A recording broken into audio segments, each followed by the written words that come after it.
Bonjour, je suis Mona de Marchelier, directrice adjointe des partenariats et du développement chez Transition Pro Île-de-France. Et moi, Françoise Gomez, chargée de mission études et partenariats chez Transition Pro Île-de-France également. Donc nous sommes aujourd'hui ensemble pour parler plus spécifiquement du dispositif projet de transition professionnelle, le PTP, à destination des personnes qui sont en CDI.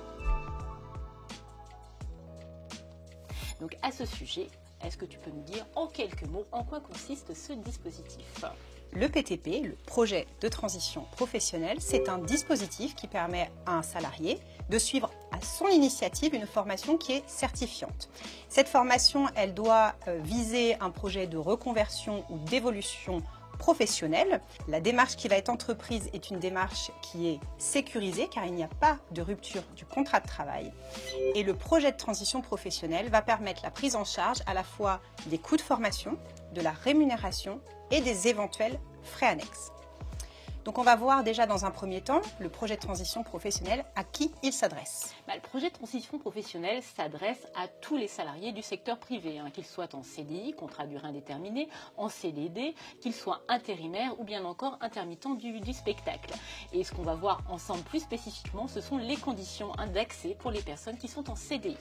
Pour pouvoir bénéficier du projet de transition professionnelle lorsqu'on est en CDI, il va falloir réunir des conditions d'ancienneté. La première chose, c'est qu'il va falloir pouvoir justifier d'une ancienneté professionnelle d'au moins 24 mois, donc en gros 2 ans, ces 24 mois pouvant être consécutifs ou non en qualité de salarié. Parmi cette période, il va falloir que la personne ait 12 mois d'ancienneté dans l'entreprise. Ces 12 mois pouvant être faits avec différentes natures de contrats. Ça peut être d'abord un CDD et ensuite un CDI. Et c'est important également de noter que pour les personnes qui sont en situation de handicap, il n'y a pas d'ancienneté minimale. On va parler maintenant des actions de formation qui sont éligibles au projet de transition professionnelle. Donc les projets de formation éligibles doivent bien évidemment permettre de changer de métier. Alors on va apprécier le changement de métier tout simplement par un changement de code ROM. Ce changement de métier peut se faire soit pour une mobilité externe, soit pour une mobilité interne avec potentiellement un cofinancement de l'employeur. Par ailleurs, donc les formations doivent forcément être inscrites soit au RNCP, donc c'est le répertoire national des certifications professionnelles, ou au répertoire spécifique qu'on appelle également le RSA. Alors attention, pour le répertoire spécifique, les habilitations ne sont pas éligibles au PTP. Habilitations de type CACES, permis, TOEIC, etc. Ces formations doivent être dispensées dans des organismes de qualité, donc des organismes qui sont certifiés Calliope. Donc on va voir maintenant quelles sont les règles de prise en charge du PTP pour les personnes en CDI. Alors, les principales règles de prise en charge du PTP sont les suivantes. Donc, je l'ai dit tout à l'heure, il y a 3 types de coûts qui peuvent être pris en charge: la rémunération, les coûts pédagogiques ainsi que les frais annexes. On va d'abord se pencher sur la rémunération. La rémunération va pouvoir faire l'objet d'une prise en charge située entre 90 et 100% de la rémunération du salarié, et tout ça est en fonction du salaire de la personne. Le second poste de dépense, ce sont les frais pédagogiques. Les frais pédagogiques peuvent faire l'objet d'une prise en charge, mais qui va être plafonnée tout d'abord à 18 000 € hors taxe maximum, mais aussi dans la limite de 27,45 € de l'heure hors taxe. Donc ce sont 2 plafonds qui sont cumulatifs. Au-delà de ces plafonds, il peut y avoir un reste à charge pour le salarié. Et enfin, le troisième poste de dépense, ce sont les frais annexes qui peuvent faire l'objet d'une prise en charge, comme par exemple les frais de déplacement. En Île-de-France, en l'occurrence, le pass Navigo va être remboursé à 50%. On vous encourage donc à aller consulter notre site internet pour en savoir plus sur nos critères de prise en charge, davantage dans le détail avec plus de finesse.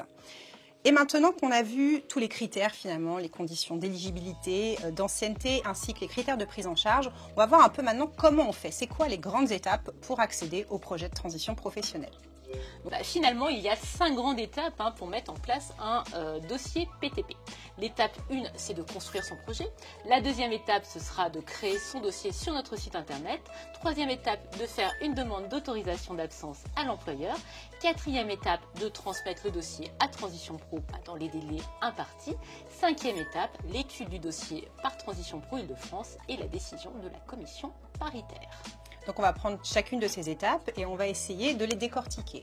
L'étape 1, c'est celle qui est préalable. C'est l'étape où on va venir construire son projet. Construire son projet, ça veut dire quoi?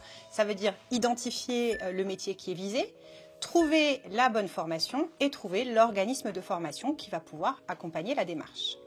Pour construire ce projet, le salarié n'est pas seul, il peut se tourner vers un conseiller en évolution professionnelle, un CEP, pour l'aider dans ses démarches et dans ses réflexions. C'est un conseil qui est neutre, qui est confidentiel et qui est gratuit. C'est vraiment une démarche qu'on encourage fortement chez Transition Pro Île-de-France. La deuxième étape, ce sera pour le salarié de créer son dossier via notre site internet sur son espace personnel.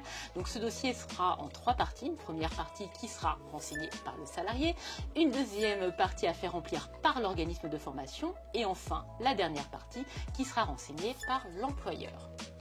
La troisième étape, ça va être celle de la demande d'autorisation d'absence. Donc, 4 mois avant le début de sa formation, le salarié va devoir adresser une demande écrite à son employeur pour autoriser l'absence dans le cadre du PTP.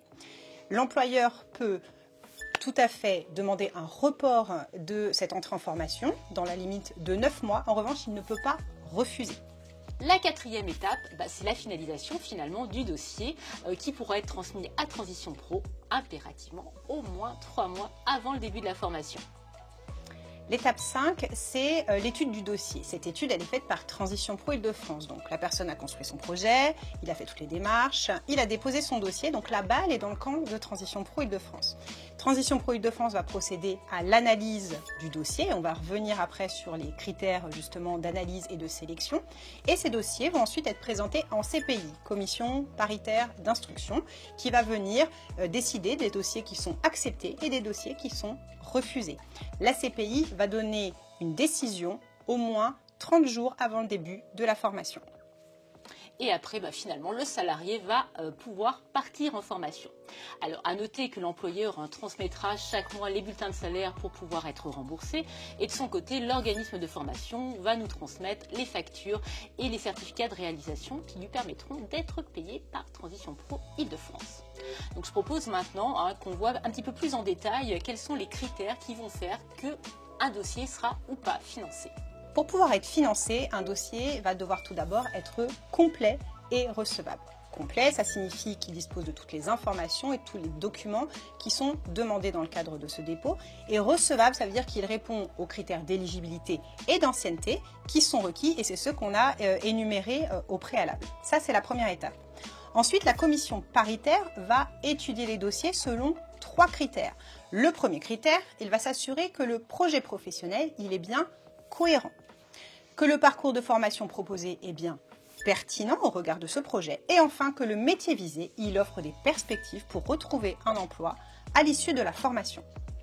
Ce qui est important de comprendre également, c'est que Transition Pro Île-de-France possède un cadre financier qui est restreint, c'est-à-dire que son budget n'est pas illimité, au contraire, il dispose d'une dotation financière qui est annuelle et donc ça va permettre de financer un certain nombre de dossiers, mais tous les dossiers ne pourront pas être financés. Par ailleurs, c'est important de noter qu'en 2023, ce sont environ 6 dossiers sur 10, 65% des dossiers PTP déposés qui ont fait l'objet d'un financement. Maintenant, on va voir également un peu plus dans le détail quels sont les critères de priorité, comment les CPI vont être aidés dans leur prise de décision. Finalement, il y a un score sur 20 points qui va permettre de prioriser les dossiers. On vous invite vraiment très fortement à vous rendre sur notre site internet pour consulter la liste détaillée des priorités. Mais globalement, si on devait résumer, ces priorités portent principalement sur le profil du salarié, sur la formation visée, sur le fait que cette formation mène ou pas à un métier porteur. Et par ailleurs, vous trouverez également sur notre site la liste des métiers priorisés par Transition Pro Île-de-France. Et puis le fait d'avoir été accompagné en amont par un CEP, d'avoir fait un bilan de compétences ou d'avoir obtenu un cofinancement peut permettre également d'avoir des points de priorité complémentaires. Donc je crois qu'on a dit déjà beaucoup de choses. Donc on va voir maintenant quelle est l'offre de services de Transition Pro Île-de-France. Donc effectivement, Transition Pro Île-de-France propose une offre de service qui est large, qui est diversifiée et qui s'adresse à la fois aux bénéficiaires, donc les salariés en reconversion, mais aussi aux partenaires, les entreprises, les organismes de formation, les CEP ou tout autre acteur de cet écosystème. La première chose, et elle est relativement basique, c'est qu'on est joignable, vous pouvez nous contacter. Nous sommes joignables d'abord sur site, Paris République, nous avons des locaux qui sont ouverts tous les jours, nous sommes joignables par téléphone, nous sommes joignables via notre site internet et notamment via l'espace personnel qui est l'espace privilégié de discussion. Et enfin, nous sommes présents aussi sur des salons avec environ une trentaine d'événements sur lesquels nous sommes présents partout en Île-de-France. On met également en place des réunions d'information collective, des ateliers à destination des salariés pour les accompagner encore une fois dans leur démarche. Et puis on a toute une programmation de webinaires à destination bien sûr des salariés, mais également de nos partenaires, que ce soit les entreprises, les organismes de formation, les conseillers en évolution professionnelle notamment. Donc n'hésitez pas à vous rendre sur nos réseaux sociaux ou sur notre site internet pour consulter la programmation et vous inscrire. Et puis si vous le souhaitez, si une entreprise ou un organisme de formation le souhaite, on peut tout à fait intervenir sur demande pour présenter le PTP ou tout autre dispositif qui pourrait intéresser. L'autre partie de notre offre de service, ce sont les études et les newsletters. Donc on propose des études de référence sur chaque dispositif ou sur différents secteurs professionnels. On y retrouve des chiffres clés, on va mettre l'accent sur l'efficacité de ces fameux dispositifs. On va y retrouver également des témoignages. On a également des newsletters, en l'occurrence deux, une à destination des organismes de formation et une à destination des employeurs. Et dedans, on va vous faire part de manière quasi trimestrielle de nos actualités, des informations importantes qui nous semblent pertinentes de vous partager, et on vous encourage vivement à vous y inscrire pour bénéficier de ces informations. Et enfin, on met également à disposition un catalogue de formation qui va permettre de pouvoir retrouver les actions de formation et les organismes qui ont déjà été financés dans le cadre d'un projet de transition professionnelle avec tout un tas d'informations, notamment qualitatives et de manière géolocalisée. Donc maintenant, si on devait conclure, Mona, qu'est-ce que l'on pourrait dire sur ce dispositif PTP ?